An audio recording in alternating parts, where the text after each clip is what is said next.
I hope you miss me, but I hope you won't forget me.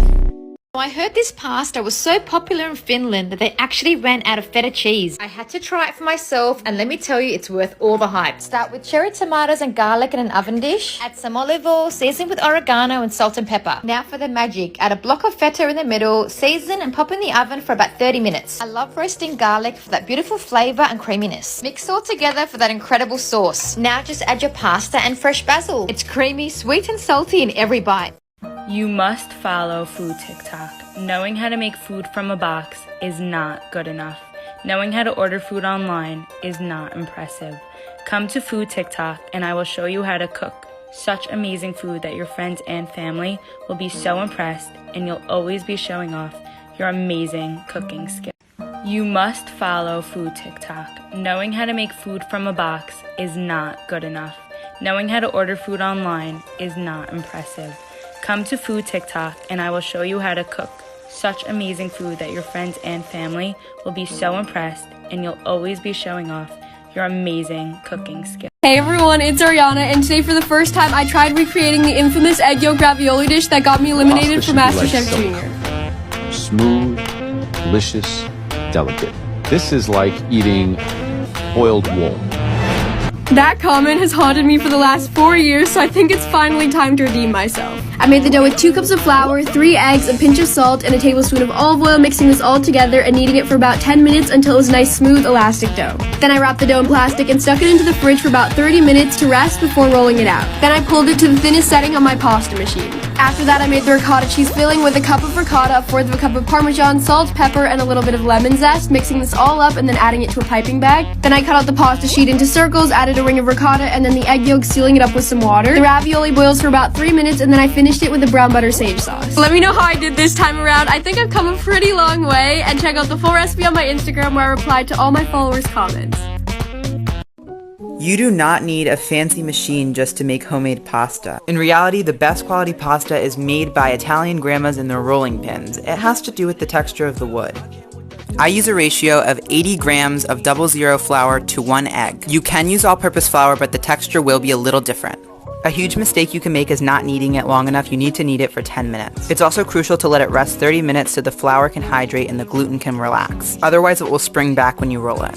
A helpful technique is to let it hang from the side of the table so the gravity can kind of stretch it out for you. If you're feeling fancy, you can try what I'm doing here. It helps to have a large rolling pin.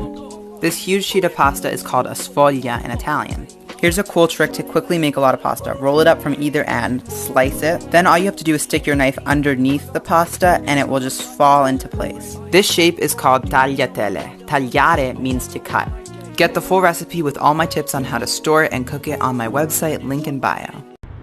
If you love pasta, and I mean like really love pasta, what are you waiting for? Hit that follow and join the Pasta TikTok family.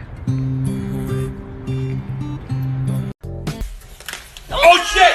Oh fuck! Oh my god! Jesus Christ! Oh my god! Oh Christ! I just broke my daughter. Was that really you? Oh shit! Are you okay? Ah! There's pasta in my mouth. I bought this pasta a while ago, but I was kind of scared to make it because it was a little bit expensive, well, for pasta, and I thought I couldn't waste it on just any occasion. But since I just got verified and I'm stuck in quarantine so I can't really celebrate, I decided to make it today. After putting the water on heat, I made crispy garlic breadcrumbs. You just have to cook them in butter or olive oil. Then I generously salted the water and added the pasta. I mean, look how pretty that is. Then I started making a brown butter sage sauce. I love the color of this local butter. We get it delivered with our milk and eggs. I added fresh sage, fresh rosemary, red chili pepper, and the cloves of garlic from the breadcrumbs to infuse the butter with flavor. I reserved some pasta water and drained my pasta and added it into the sauce. Added some pecorino romano and parmigiano reggiano. Don't forget to drain the pasta 2 minutes early so it finishes cooking in the sauce. I topped it off with the breadcrumbs we made and some more red chili flake, and it was so good.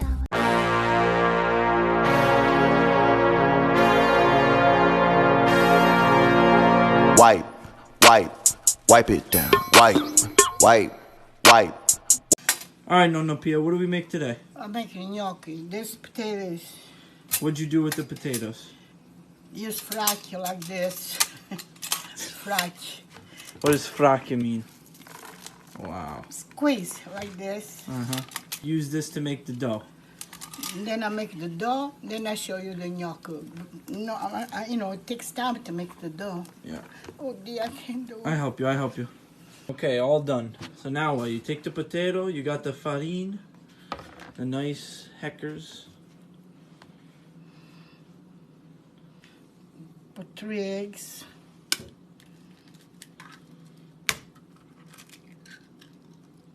Wow.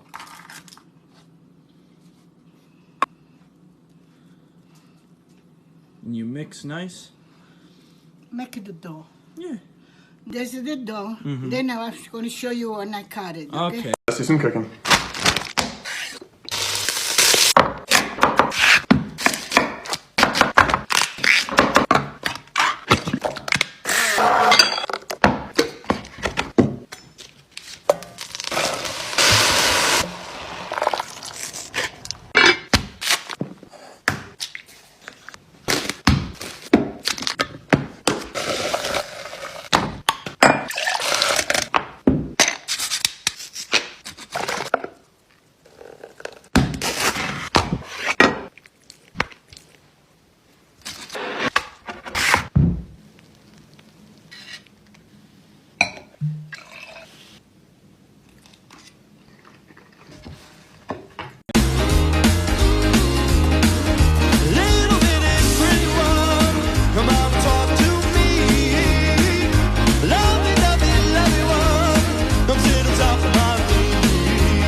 My spicy rigatoni with vodka is one of only 3 recipes that the official TikTok account has liked. It also got a cool write-up in BuzzFeed, and I finally had time to film it nicely on my camera and type up the recipe for my website. I'm using a different kind of pasta today, but it's just as good.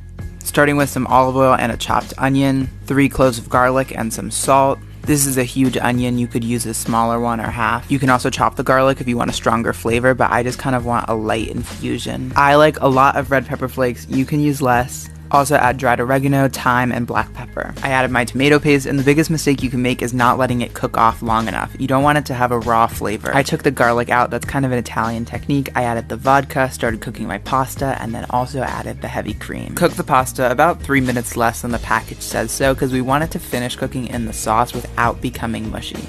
Add a little bit of your salty pasta water as well. It helps to really coat the pasta, and when you mix it with the butter and cheese, it makes everything really glossy.